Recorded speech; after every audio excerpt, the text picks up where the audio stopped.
Now we'll be performing a dry, clean dressing change. So first we will verify our physician's order and gather our equipment. So we have our normal saline, irrigation tray with gauze, abdominal pad, and our wound and our clean gloves. So first we'll identify our patient, so name and date of birth against the medical record and patient wristband. We'll perform our hand hygiene and don our clean gloves.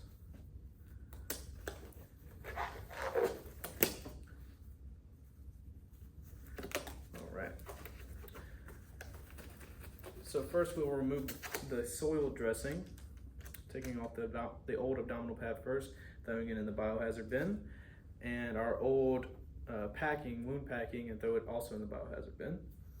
All right, so now at this point we would remove our clean gloves and perform our hand hygiene again, and we will put on our new clean gloves such as these.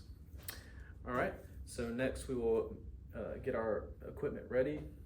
Verify that our normal saline is not out of date. It is not. We'll open the top and then open our irrigation tray. Holding at the label at the palm of the hand, we would lip into the trash can first and then pour it into our tray to moisten our gauze. And we would also open our ABD pad. All right, so now we can clean our wound. We would grab a gauze first, bunch it up at all four corners, and clean from clean to dirty. So inside of the wound, the most inside, one swipe, throw away in our biohazard bin, and get a new gauze. That was kind of bad. Get a new gauze, clean to dirty, and clean to dirty. If there was any kind of open drains, such as a Penrose drain, we would clean that last as well because it is considered dirty. So next we will assess our wound and to think about which kind of dressing we would use. If it were a highly exudative wound, we would use a dressing such as alginate to absorb that moisture and prevent maceration. But on the other hand, if it was too dry, not healing properly, we could use a hydrogel or transparent occlusive dressing to hold that moisture in and help the healing process. Next, we will pack our wound with sterile saline gauze.